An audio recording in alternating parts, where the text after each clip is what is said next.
Hello everyone, welcome back to another episode of r/ProRevenge. In today's episode, manager leaves for the day and doesn't tell me about the half-dozen trucks being towed tonight? Hope you don't lose that national contract.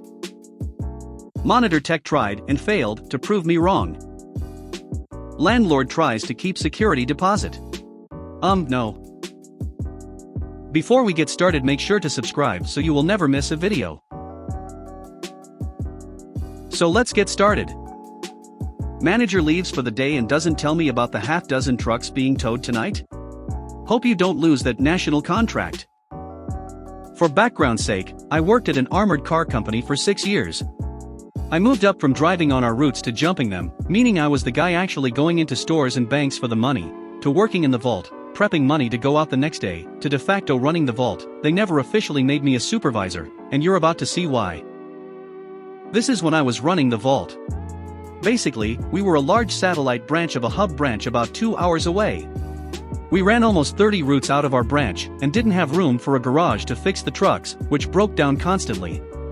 If a truck broke down, we'd have to have it towed to the hub branch, or if the broken truck was drivable, the hub branch would send out an extra driver on their nightly shuttle to drive it back to them. This is after about a year of me running the department. The workers in the vault work second shift, coming in around 1 p.m. and working until everything was ready for the next day, usually between 11 p.m. and 2 a.m. All management left the building at 5 on the dot, and from what I can gather, immediately turned off their phones and didn't check their email. In their defense, if I got paid $45K a year to run a branch in the Boston suburbs with almost 150 employees, I'd do the same. Now I had dealt with my managers directly a lot, all of them. In 6 years we had 7 branch managers. In my 4 years in the vault we had 5 of them, and this newest one, and I did not get along. He accused me of milking my data entry. Depending on the day, I would have to enter between 800 and 6,000 individual orders to be sent out the next day, and it had to be done in the first 2.5 hours so the logistics folks could make the routes for the next day. Being bad at my job, and being unprofessional, this one I'll give him. I had gained a reputation for taking initiative and making calls that I shouldn't. Again, I was the most senior person after management left. It was on me and I didn't want the responsibility, to the point where the new manager sent out an email saying the Robertoff despair is not to be considered the voice of reason in the vault. Unfortunately for them, they didn't want to hire anyone else, and aside from my bad attitude, I was really good at my job. My strategy to cover my ass would be to send out an email to all managers, knowing they weren't going to read it, stating the problem, who and what it would affect, and my solution. As I knew I wasn't going to get a response that night, I would always end the email in all caps, saying this is how I plan to fix this problem, and I will follow through unless I hear back from management before we are done for the night. So the compliance. One long, terrible Wednesday night, about 9 p.m., our nightly shuttle comes from the hub branch. They unload a few pallets of bills and coin, and I noticed they brought 6 extra drivers with them. 6. I walk up to the shuttle driver and say, "Garcia, what's with all the drivers?" He says Dan wants all the trucks that Andy said needed to be fixed. Andy sent you an email with the list of trucks. Andy had not done this, and this was far from the first time I was surprised by having to juggle trucks around in the garage to get one out. We stored most of the trucks inside in a more or less regular pattern, but thanks to trucks blocking others in, even one is a bit of a pain. So I immediately go to my computer, check me email, and there is nothing there. I talk to the shuttle driver, and he doesn't have a list. I call the night manager at the hub branch, he doesn't have a list. I call the branch manager, the assistant branch manager, the morning supervisors. Nothing. Not wanting to drivers to stay so late for no reason, they tend to be volunteers who do their route during the day, then stay until the shuttle leaves to get some overtime. I write an email to all those managers I mentioned above. Trucks to hub. Good evening, guys. Once again, I have been left with instructions to give the hub a truck to fix without being informed of this earlier. To rectify the situation and so as not to waste overtime, I am giving the drivers the following trucks. 5,784. This is how I plan to fix this problem, and I will follow through unless I hear back from management before we are done for the night. Sincerely, the Robertoff despair. Now obviously, those truck numbers mean nothing to most people. To this particular branch though, these were the best ones. Scanner chargers that actually charged the scanners, working AC/heat, a good two-wheeler, and of course, the coveted cigarette lighters to charge phones with. It also just so happened that these were the 6 trucks in the center of the garage, or I wouldn't have to shuffle anything around. I knew of at least 2 trucks they actually wanted me to send. They were about 20,000 miles overdue for an oil change. The grille screens had been taken off, so the radiator was full of dead bugs, causing it to overheat very easily, things along those lines. I sent the perfectly good trucks off to the hub branch to have no work done on them because they were the good trucks. My staff and I finish up for the night, and leave for home about midnight. I immediately turned the ringer off on my phone the second I got into bed. The branch reopened at 4:30 a.m., and I got my first missed call at 432. Then 4:38, every 5 or 10 minutes until about 8 a.m. I slept until 11, got ready, made lunch, and headed into work. Apparently everyone was, understandably, livid. We had some issues with an enormous new customer, and apparently the late trucks today had put an entire national contract on the rocks. This was explained to me, and I mentioned that it would have been neat of them to communicate needs to the night shift, and maybe to have someone run the vault who could be trusted as the voice of reason. The new manager tried to have me fired, said he could bring in his 10-year-old to do my job better and faster. I told him that he shouldn't have someone they don't trust as the voice of reason in my department running it, and handed him the 2-inch thick stack of paper that is all the orders that needed to be entered within the next 2 hours and walked out of the building to have a few cigarettes. I wish I was financially stable/badass enough to have quit right there, but alas, he came out a half hour later and asked me to do the orders. I told him to call his son, he apologized, and damnedest thing, it never happened again. They also finally brought in someone to officially run the department, leaving me to do the exact same thing I had been doing all along. Since I refused to keep the staff in line unless they paid me as a supervisor, this company had a tendency to hold a promotion above your head for months, making you do the job for less pay and making sure you show enough initiative before they pay you for the role. Monitor tech tried and failed to prove me wrong. This was 15 or so years ago. I got my first job in nursing at a big hospital on a unit that often used heart monitors. We had monitor screens on the unit, but because we can't always sit there and watch them, was a department in the hospital that specialized in watching them.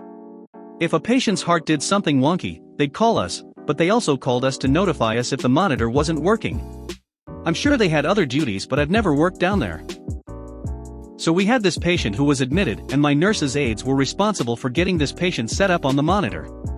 There was only one monitor, and it wasn't working. Well, there's a checklist of things you're supposed to do if it's not working. Change batteries, change leads, shake the batteries, shave them, etc. My aide worked on this for 2 hours, and it still wasn't working.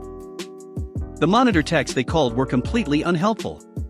They finally told me they had to do their other work and handed me the monitor. I went through the checklist and nothing worked.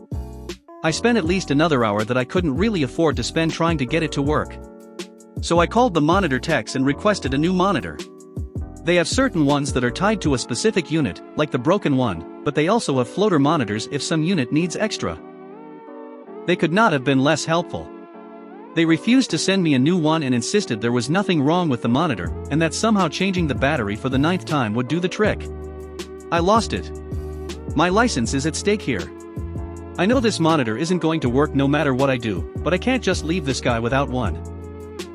If he has a heart attack and we missed it because he wasn't being monitored, I could lose my job, my license, get sued, etc.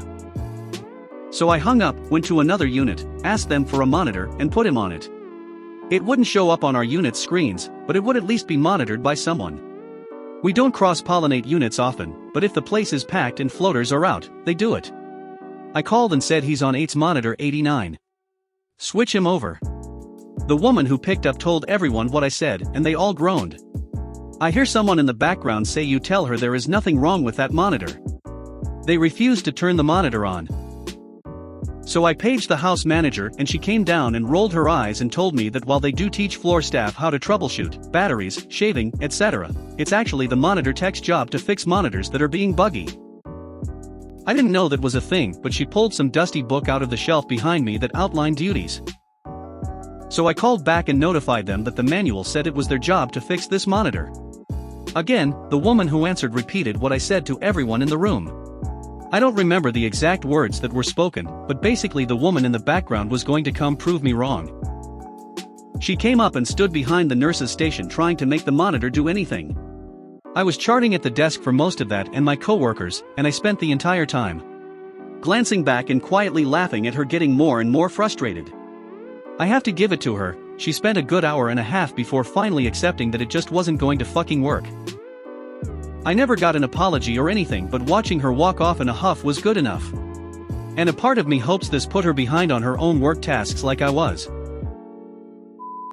Landlord tries to keep security deposit. No. About 10 years ago, my at-the-time girlfriend, now wife, and I moved from the area we went to college to an apartment near where we planned to start our careers. I say it was an apartment, but it was really the basement of a house that the landlord had walled off to create 2 apartments to rent. The place was kinda crappy, but the rent was cheap for the area, and we were close to work. Everything was fine for a few months, but the only parking for us was on the street out front. The couple that rented the upstairs apartment had rights to the garage and driveway, they paid more than we did. Suddenly my car got a couple BS tickets for parking on the street. I'm guessing some ass-clown cop needed to meet their quota, and my girlfriend's car got sideswiped in a hit and run. This crap had to stop, so we emailed the landlord, her preferred form of communication, to ask if there's anywhere safe for us to park. She replies, "Park anywhere you want." We had noticed that our upstairs neighbors usually issued the driveway to park in the front yard. They were horribly lazy, so we figured that would be a good spot for us too. We parked in the front yard the rest of the year. We figured that would be the end of it. We finished our lease, left the place in better shape than we found it, and requested our $1,500 security deposit back. After a couple weeks, we got a check for $700. WTF. Since there was no explanation, we asked the landlord for one, and she replied that the deducted amount was to resod the lawn, claiming that parking on it had damaged it. Now, I was the one who cut the grass at this house while we stayed there, so I was well aware that the lawn was more weeds and bald spots than grass. Picture the African savanna in midsummer. No one had ever lifted a finger to landscape any part of the property, but the landlord wanted to sell the house once the leases were up, and she figured she could get the renters to pay for a nice, new lawn. I complained to the landlord, didn't care. I put in a complaint with the local housing department, didn't care. I threatened to take her to court, didn't care. So, that's what I did, took her to small claims court. I had never sued anyone before, so I was going in prepared. I took pictures of the entire front yard. The area that we damaged was actually one of the best patches of grass, though it did have a small rut that my tires made when the yard was muddy in the summer. I got testimonials from our upstairs and across the street neighbors. Most importantly, I printed out the email where the landlord told us to park anywhere. We were suing for $1,800 to cover court costs, and us both missing a day of work on top of the full security deposit. In mediation we said we would settle for $1,400, but she must have thought she was in the right because she refused to offer a penny more than the original $700 check, which we never cashed. When we got in front of the judge, it was pretty clear that she had no evidence, hadn't prepared anything, and just assumed that us kids would fall on our faces. We did not. We put everything we had in front of the judge and made our claim. He was impressed. He stopped us when we showed him the email to ask the landlord, "Did you really tell them to park wherever they wanted?" When she said yes, the judge replied, "Then what are we even talking about?" And that was that. Judgment in full for us, and that bitch had to pay to resod her own damn lawn. Next time you tell someone to park wherever you want, you'd better mean it. Or at least don't try to fuck someone over when they comply with what you said. If you made it this far, thanks for reading. If you made it to the end of the video, thanks for watching.